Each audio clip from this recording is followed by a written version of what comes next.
this is strange. How come I can't hack life as well as everyone else? Hey, stay there, looking straight up here. Wait. All right, take your time. You probably had this 25 years, so there won't be plasticity for certain glitches, you know. You're the prettiest bride face I've ever seen. Information and awareness is where we have to start to personalize it for all of us. It's okay, everybody has something. Hi, I'm Becky Quick from CNBC. Thank you for joining us on another step of the path. If you've been following our podcast, you probably know some of my story. Good morning, everybody. Welcome to Squawk Box right here on CNBC. We are live from the NASDAQ market site in Times Square. I've spent the last 25 years on camera at CNBC covering the highs and lows of American business. And here we go, folks. It's Tuesday morning, and right now it looks... I'm also a mom to a child with a rare disease. Bye.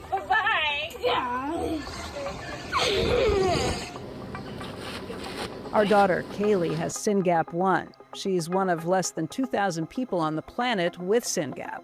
SYNGAP is a neurodevelopmental disorder that causes conditions like autism, seizures, intellectual disability. People with SYNGAP often have difficulty communicating, and there is no cure. Learning to accept that diagnosis, how to parent a child with a rare disease, and then how to share all of this to try and help others, this is the best and most important thing that I've ever done. But it almost didn't happen. I spent years not talking about this major part of my life.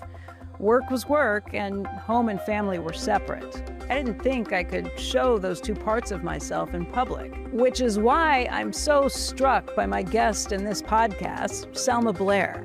She is doing it all right in front of us. Selma, give us the wave.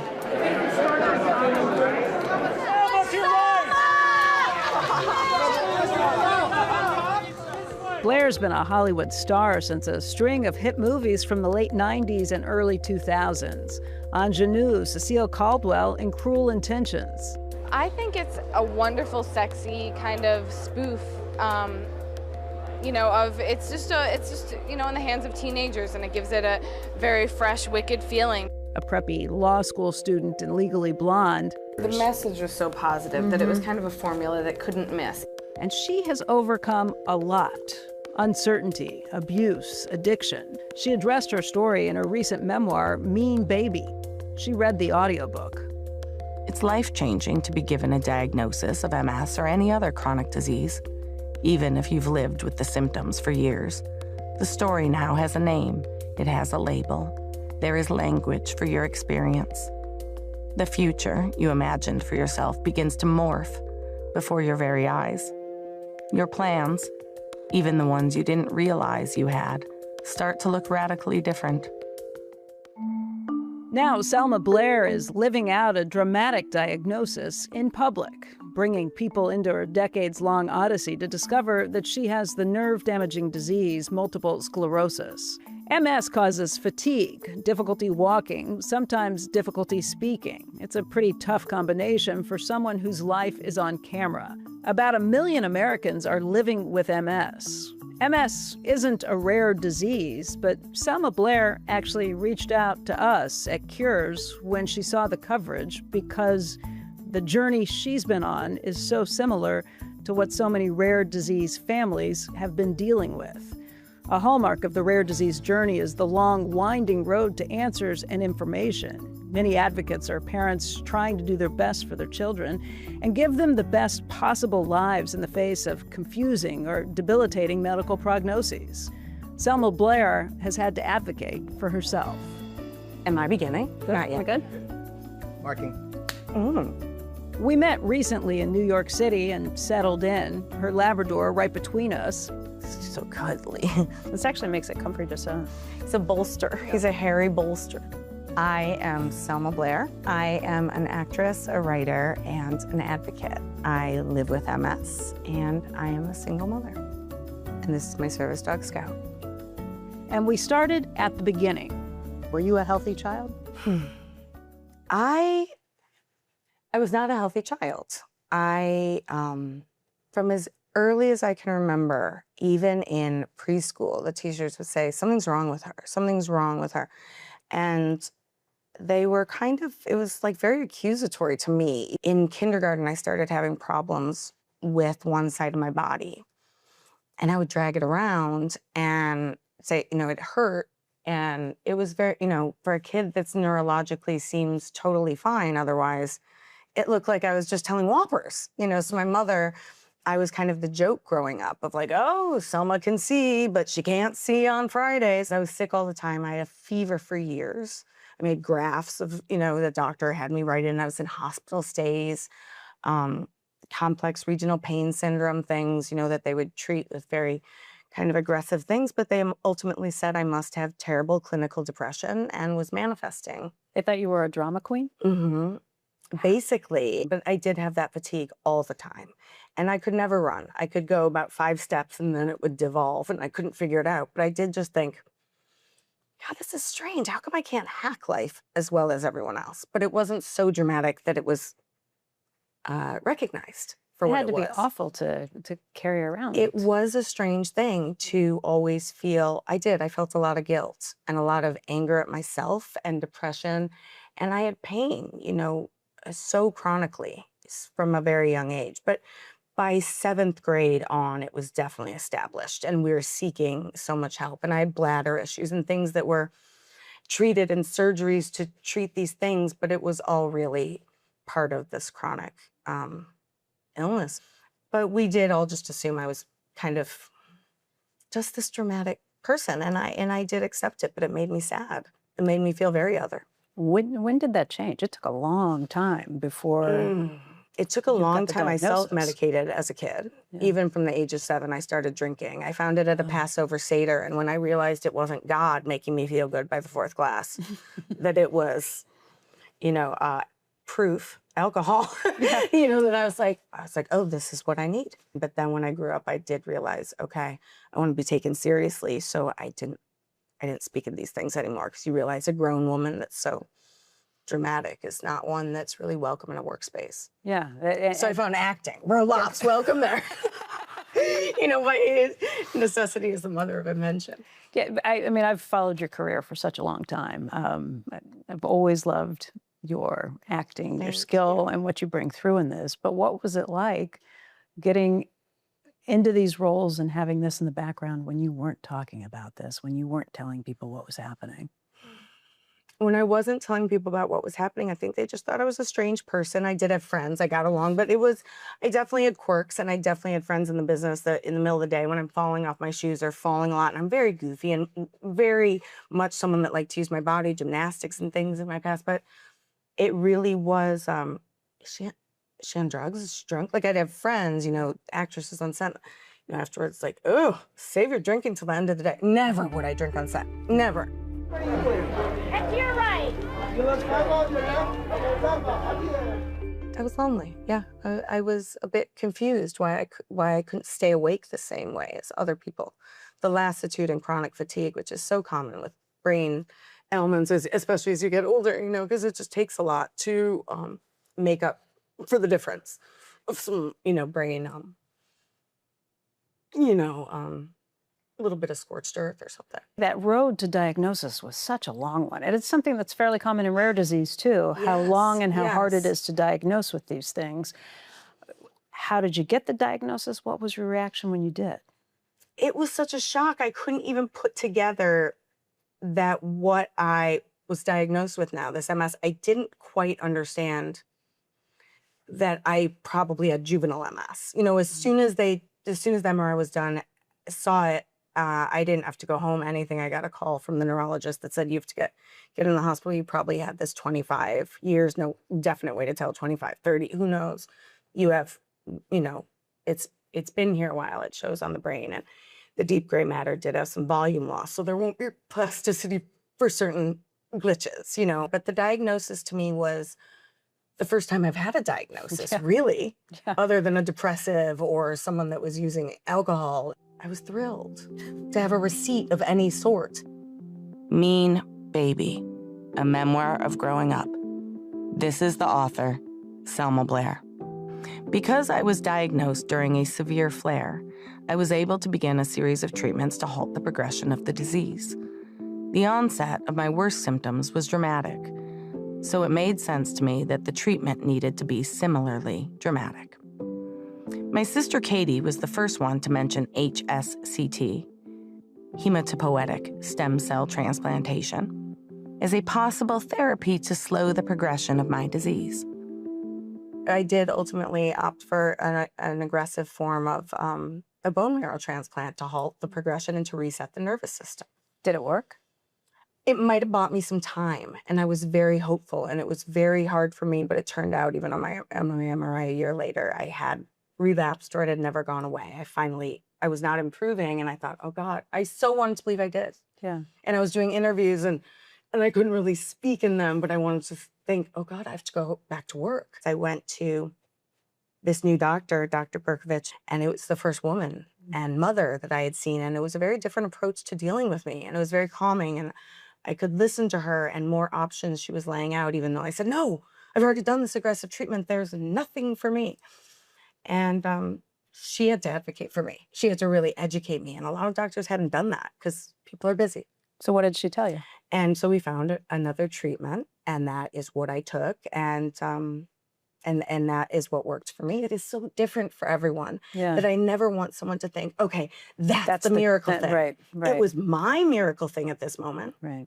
And maybe I'll need another one later, or maybe not. Well, the message is just because one thing doesn't work doesn't mean another won't. Right. Exactly. And that's also why, I joined, I became a global ambassador for the American Brain Foundation. And National Chair for Brain Health, because it was so foreign to me. And what they're doing, it's finding a cure for all brain disease. And with the information and AI and things that it could go to rare brain diseases or more common ones like MS and Parkinson's, it's a stacking, and information and awareness is where we have to start to personalize it for all of us. So I do talk about things that are off, but you still want to say, I'm capable, I can do this, and I can. That's why I talked originally, because I knew nothing when I was having these symptoms. And in one spot, I couldn't move or have suspension on my leg, but then I'd get out in a field and I didn't even have a limp. Yeah. And I thought, oh my gosh, I am making this up. Like it was so, I didn't know that the brain can change, but of course it can. Yeah. I also didn't know our teeth move our whole life. Yeah, I don't think I realized we're real living beings in all of us. And it's fun, it's not a mainframe computer, it's our nervous system. I admire your advocacy, because as someone who is in front of the camera, to be able to, you probably felt, just as an actress, the need to protect what small bit of privacy you had. Yes. What got you to the point where you said, I'm going to talk about this, and why? When I was diagnosed, I went back to work the next morning. I had to get on a plane to go to Atlanta. I was shooting a movie. Oh my gosh. It was a small role, but I was so excited because I was going to force myself to get back to work. I thought, okay, stamina. But then I was diagnosed in the middle of this shoot, and I'd come home because I was falling and having vertigo on set and thinking, ooh, for the first time I missed my call time. Like I slept through it, and I thought, this is something I've never done. The doctor said, don't tell anyone, because you know what? In a couple of years, you could regain all your abilities. This is just a flare, and you're relatively young, and it could be okay. You just don't know until what's happening. But the producers were so wonderful.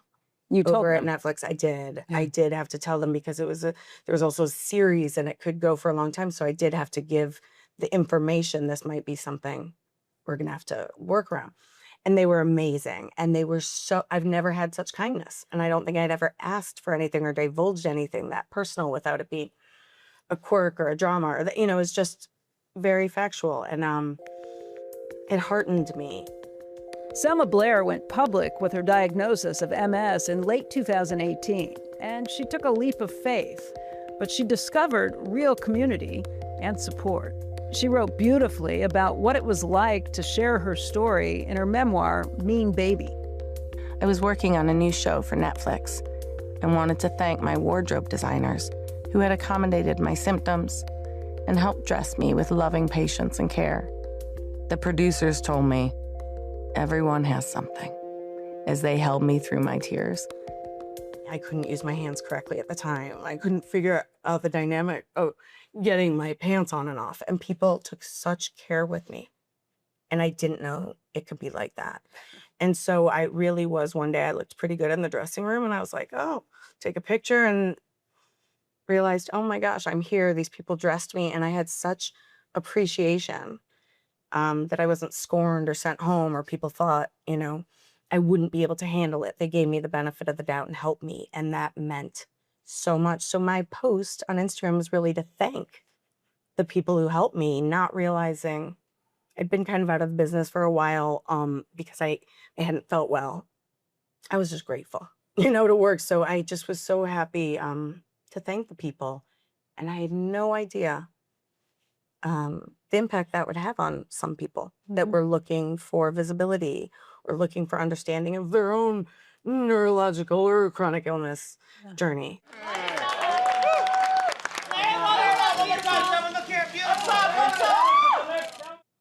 I don't know. There was a huge, response, and even stranger, a bigger response when I showed up on the red carpet with a walking stick, with a cane, and that's when I started to feel a responsibility, the joy visibility could give other people. Yeah, and I saw teenagers like on TikTok after the cane, and they're like had a song, and if Selma Blair could do it, and I thought, oh my God, how do these people even know me? And how wild that your most vulnerable moments can just reach someone else. Yeah, that sense of advocacy, as you mentioned, you are taking this on not just for MS, but for so many other issues. How'd you get to that point? I think my whole life was in training of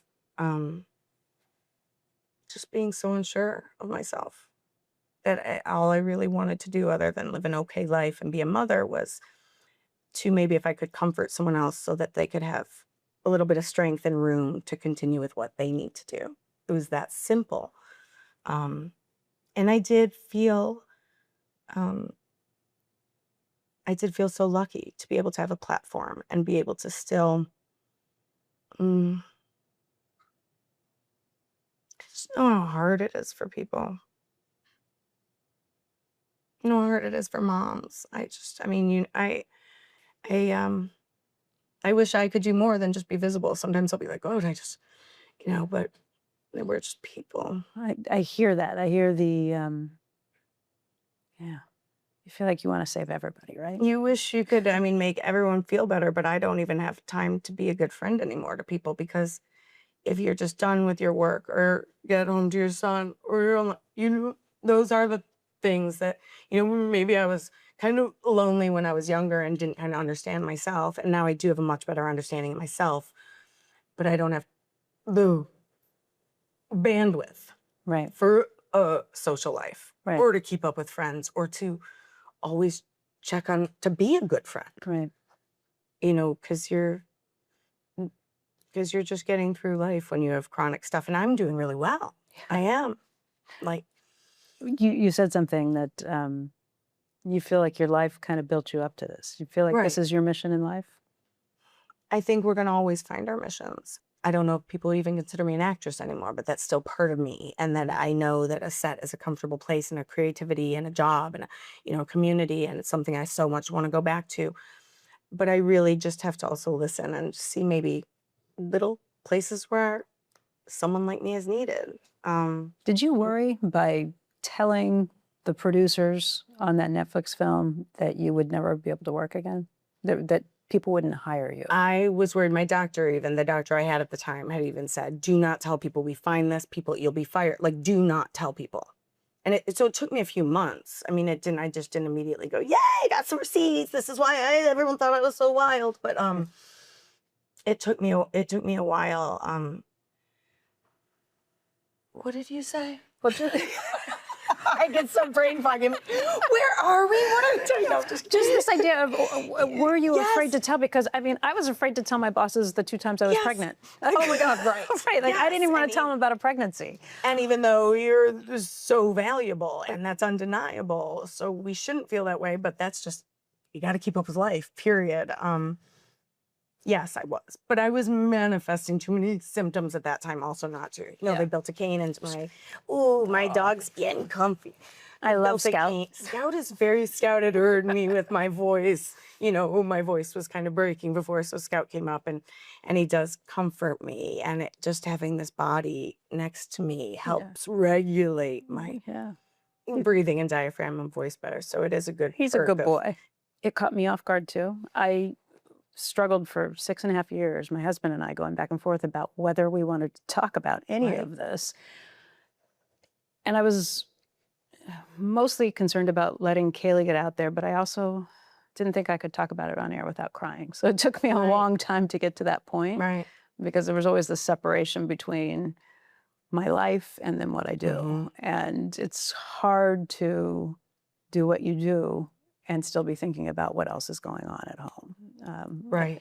Is this the same thing for you? No, it's so painful. I mean, my child is my heart. Your children, your family is your heart. It's you. My MS isn't the hardest for me. I feel like I can handle what happens to me. I'm pretty resilient, and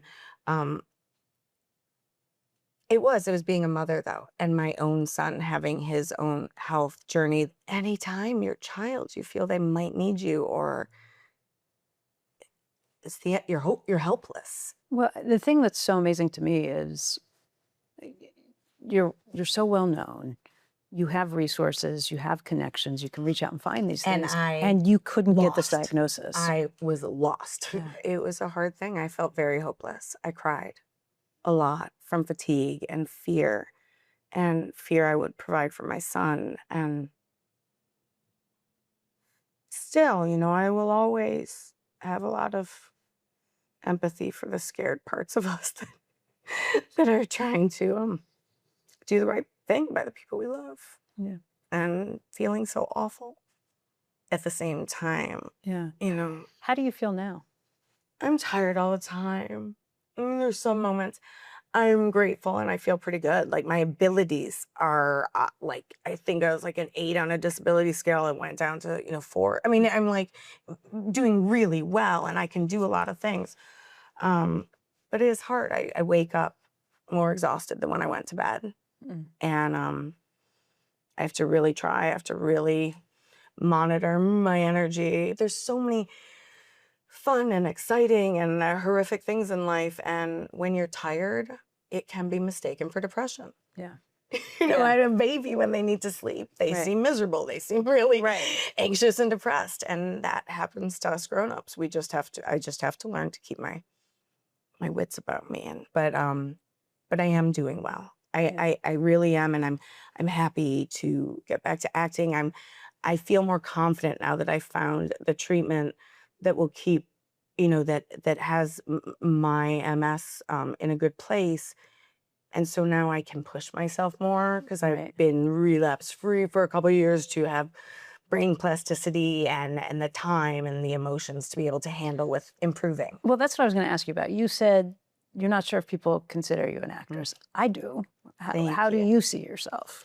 I am definitely an actress, but I meant the perception from the youth and the TikTok and Instagram and things that, you know, are a little more challenging. I'm a much better actress probably now than I was before because I didn't know who I was at all. And not that I need to be myself for every character, although, I mean, I'm not that great an actress. I'm still going to have a lot of me in it because, I mean. But I think that you're better for what you've lived through and the emotions that you have earned. I agree with that. I think any time that a character or just the tool, the person, the instrument, anytime our thinking is more reliable and we can be more grounded or get to that place, we're going to be better at our jobs. You're just more empathetic as a result. We're more empathetic to other people and ourselves and the characters we're playing.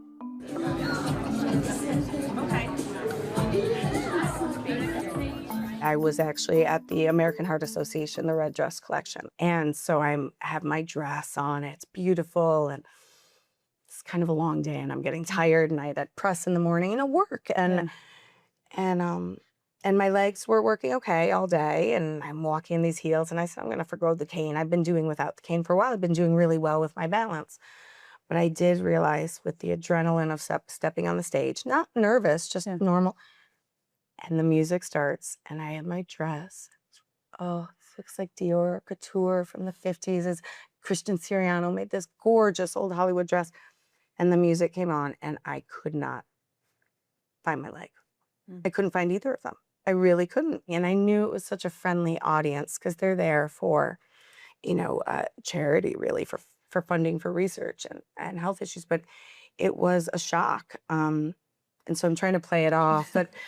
And then at the end, I did fall. I couldn't collect myself, so I'm trying to spin because with some neurological things, once you're off balance, it's a bit harder to regain it. Right. But that was a little reality check for me to think, oh, yeah, it's still here. And when you have a traffic jam in your brain, it still shows up. And I know it does in my daily life with my voice and stuff, but usually, I can keep it. But yeah, to fall, to feel so beautiful, and then but then I see the video and it's hysterical. Like I couldn't help but laugh. I just fall out of frame. It's like Cecile Caldwell. It's like so on brand for every pratfall character.